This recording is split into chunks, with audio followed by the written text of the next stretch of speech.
Welcome to the latest episode of the Director's Viewpoint at Paper Mill Playhouse. I'm Jen Bender, the Associate Artistic Director, and I'm here today with Dominique Kelley. We are working together on a show, so I'm talking to you with my co-director hat on today. Yes. Yeah, this is so much fun because we've been in a room together for weeks and working together for months leading up to this. Mm-hmm. It's very wonderful because it helps out that you already know the lay of the land. Mm-hmm. So then when I come to you with questions about like, what about can we do not only is it filtered through a nice creative lens, but then a wonderful logistical lens too. Yeah, I like that part of it selfishly too, because if there's an issue that comes up, I feel like I know who to talk to. There's a shorthand about knowing what's possible. And if I need to ask somebody if something is possible, I know where to go. You're like Paper Mill's Cliff's Notes. Oh, I love that. Mm-hmm. And you've been here before. You were just here choreographing The Great Gatsby. Absolutely, which was wonderful. And it's very interesting doing a completely different take on the 1920s and 1930s because Gatsby was about opulence and everything was bigger than life. And this show is pretty much primarily about the performers and the people who may not have had that much, but then are really just, telling the story and telling about Harlem, where Gatsby was Long Island. So yeah. And putting on my Paper Mill hat, as we were planning this season, that's something we talked about, is how these shows, After Midnight and Gatsby, are linked in terms of time period, but completely different in terms of setting and context, and even how they were created, because Gatsby, of course, is based on a very famous book, mm-hmm. and After Midnight is a review with no book. So they're really completely at opposite ends of the spectrum. Which is great because for people who think they're not into, a dialogue and musical theater, this would be a great entry point for your friends who go like, I don't know about musical theater. This is a great start for them to hear music and see some dancing and really just be immersed. Yeah, and there's songs that people know. I mean, so many of these are Duke Ellington classics, Calloway. People have heard Lena Horne and Ella Fitzgerald sing them. Yeah. Yeah, and I know I think of myself as a director who really specializes in working with actors and text. Mm-hmm. So normally the types of musicals I'm really drawn to are things that are really book heavy. And this was surprising to me when we first started talking about this, because I thought, well, there's no book. What are we going to focus on? And I think what I'm really excited about people seeing is within this list of songs, we've created a structure for the evening, and each song is its own story, and we've created a group of characters. Everybody's playing themselves to some extent. Everyone's character name is their own name, mm-hmm. but also you can feel the personality of each person throughout the show. So I'm really excited. It was a whole new challenge to create a story where there wasn't a story. Yeah. And in a way that was much more freeing, because we just said, oh, what about this? What about this? Ooh, and if this scene looks like this, the thing that follows could be this. We love a what about it. We love a what about it. Well, that's one thing. I was just going to say, we've, had never worked together. I don't think either of us had co-directed. Yep. So, it was a little bit of a concern to me, like, how is this going to work in a partnership? Mm-hmm. But one of the things I love about us working together is someone will have a thought and the other one says, yes, and also this, or what about this? You remember how we would be alone stressing about the show, and then we'd call each other, and then within 5 minutes, we knew so much. And that's been so wonderful to work with you on. And let's go back. Okay, so I need to know more about your directing experience, because I love that you just dropped that in there. And I don't know if everybody knows that you have been in it for a long time. Yeah. So when I was growing up, I was a dancer and a musician and did sort of all the arts groups in school, and grew up loving musical theater and seeing national tours that came through Columbus, Ohio, which is the city closest to where I grew up. Mm-hmm. And then I wanted to do theater for a living, but I knew I wasn't a good enough dancer to be a dancer or a good enough musician to be a musician. And I thought, well, there has to be some job within the theater world that I can do. And I sort of thought maybe I'd be more of an arts administrator. And when I went to college, I was a stage manager, and I was, ran the spotlight, and I kept trying out all these sort of different things. And full disclosure, I went to see a show that I thought was horribly directed. Mm-hmm. And I thought, well, I could do that. Yep. So I directed a show, because at school we had a whole bunch of shows that just happened all year long. And I directed a show and I thought, oh, this is great. These are all the things I love. I'm working with dancers, but I'm not the choreographer. I'm working with musicians, but I'm not the music director. And I just thought, oh, this is great. I love it because it's like I get to touch on lots of different departments, but I get to work with people who are experts in their departments. Mm-hmm. And I thought, well, this is really fun. I like directing, and I'll just keep doing this until I have to get a grown-up job at some point. And then I just kept getting directing jobs, and I thought, well, maybe this is my grown-up job. But when I started, I didn't grow up like going to a high school that had a drama program or even speech and debate. Mm-hmm. We didn't have anything like that. So it never occurred to me that a director was anywhere in my future. But once I started doing it, I just thought, oh, this feels so easy. It's kind of like when you're in a healthy relationship. You're like, oh, this is easy. Doesn't mean there aren't challenges, but it's a fit. Yeah. So I really fell in love with it and have always had a passion for directing new work. I do a lot of readings with new composing teams and writers and lots of things that are in development. And what was great about this show is because we created so much of the storytelling, it felt like a new show. Yeah, which is wonderful to be able to have that opportunity, because a lot of shows that you do, you can't really like diverge too much. But with this one, we're just like, all right, we feel this way, let's do that. This is now the dance number. We're going to add lyrics to here. We're going to do this. We're going to do that. So it's been nice to, it's almost like we're approaching it like it's a new musical, like it's like OBC, original Broadway cast, and it's been done before. Yeah, so I think for people who saw this on Broadway or even at Encores where they did it before, we're honoring every bit of the show that was created, but I think this is going to feel new and exciting and different. It definitely is a reimagining. Yeah. So this is your first time directing. How's that been? It has been great. I mean, like a lot of times as a choreographer, they almost say like, in a way you are a director, but I will say this, it is completely different directing. There are just more people that you have to give information to. And the good thing is, you know, you try to be an egoless leader where you cultivate and go like, well, what do you think is best? But when people keep asking you questions, you kind of have to answer them back. Yep. which is like a duh moment. But I just have to say it has been absolutely wonderful feeling like in this position, when we talk about things or like what's put on stage, you can stand behind it and go like, yes, that started as a phone call and you see it come to life. Again, not saying that you don't do that as a choreographer, but most times it's relegated to the movement on stage. So the good thing is about like co-directing is all the little minutia, like the makeup, the lights, the hair, the costume, like all of those things, you have a say in it to, you know, bring it back to center to make sure you're still pushing the story forward. And that has been really great to be able to do. And I love there's the what about with all the designers too, because I know we had some ideas, early ideas about how some of this show was going to be. And then we started working with designers, went, oh, well, if it's like this, then what if we did this? And then as we developed things in staging, that informed other things about the set. Our set went through a pretty significant revision between our first ideas and what we see up there now. And I think what we see up there now is great. Yeah. I'm really happy we ended up here. But yeah, it's a process with everybody.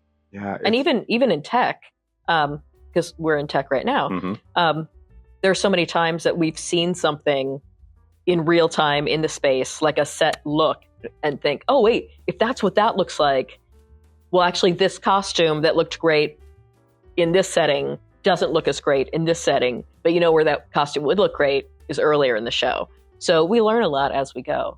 Yeah, it's like doing a crossword puzzle that then turns into Sudoku, that then turns into Candy Crush. So you start off thinking it's going to be one thing, and in the best way, by the time you get to the product, you're like, oh, well, that's actually better than what we imagined in the beginning. And I think just allowing the journey to happen is good human growth. Because then when you go out into the world, you go like, well, I have this expectation of my day when I walk out of my door, and then life takes you on journey. So you kind of have to bring the life that you create to your art. And it's been nice, like doing that and seeing things like, okay, on the drawing board, this should work. And then you get here and you go, none of these logistics work. Let's just go by how we feel. Let's just go by what the audience feels. Let's just go by what our heart is telling us. And I mean, that's the part of being a true artist, It's when you just go there and you don't care about what you see. It's about what you feel and like what you want the audience to feel. And simple things like getting the audience on board with what you're telling them in that moment. And if everything is not set up the right way, your audience is not going to care at all, no matter how amazing somebody is. So it's been nice to like really go back to 101 of storytelling, and not storytelling just in text or just in dance. It's pretty much like with the lighting, with the soundscape, with all of those things, like everything has to be in complete cohesion for us to get it. Because there will be a lot of times where we'll say like, something is just not working and we don't know why. It could just be the color of a light. And you can change the light color and then all of a sudden it works. Or it just goes like, something doesn't feel right. And then you just hear a note on the piano being played and then it drops you where you need to be. So I think that's been great to flex that a little bit. Yeah. And I know people have asked me, like, how do you know when something's right? And you just know for yourself when it feels right. And I think collaboratively, because we've been working, not just the two of us, but the whole team, we collectively feel when something is right. But we could have seen other directors and choreographers do this show, and that would have been what they feel is right. But so much of it is just instinctual. Like I know so much of our pre-planning, we're writing things down and there's sort of an intellectual approach and a logical approach to how a lot of this is going to pan out. And then we see it. And like you said, it just doesn't feel right, even though the math looks like it should have been right. And then you get in the space and you're like, oh, actually, this is just right. The math actually, we just throw that out because there's like brain math and emotional math. And we just know when the thing feels right. And I think if we think it feels right, then the audience will think it feels right. Absolutely. And like coming back to Paper Mill is like hanging out with a new friend. You know what I mean? Like somebody that you just met that you can get reacquainted with, because before coming here for Gatsby, not only did I not know Paper Mill, we didn't know each other. Nope. So it's been nice to like come back so quickly to go like, okay, do I know how all of this works? No, but at least I know enough to come back and like quickly make changes to go like, okay, I know how the theater is set up. There's certain people that I'm like, okay, we've just worked together before. I know to go to you about certain things, but it's been wonderful like that a whole year or 2 years hasn't passed by before coming back. Yeah, I was just thinking too, everyone on our team is new to each other. Yes. You and I had never worked together before. Every one of our designers is new to us. And there's a little bit of a learning curve in figuring out what people's aesthetics are and how they communicate and all of those things. But it's exciting to build those relationships. And now I'm really excited to do more shows with people, because now it's like, oh, we just figured out how to do this. And now the show's starting. But I can't wait to do it again. And, we'll get a little bit of a head start. Yeah, it's like driving a rental car. You have to get a little bit comfortable, and then once you're in, you're gone. You just hope you don't get a ding because you have to return it. I love that that's where the conversation went. How did you start directing? Don't get a ding in your rental car. That's probably because I'm driving a rental car right now. So I have to keep reminding myself, don't get a ding. You got to draw on that real life experience. Absolutely. So quickly, what drew you not only to the Harlem Renaissance, but like to this show? Because I know you helped figure out what shows are coming to Paper Mill. Yeah. So as we're looking at shows for the season, one of the questions we always ask is why this show and why now? And one of Paper Mill's goals, certainly in the last few years, has been to bring different types of representation to our stages and different stories and different cultural backgrounds. And as we were considering shows and the idea of After Midnight came up, we thought this is a really great opportunity to dig into a Black historical time and specific place and music. And we started to think about how exciting that would be. And it also coincides with Black History Month, which also felt like, oh, this is the perfect time in our season to present this show.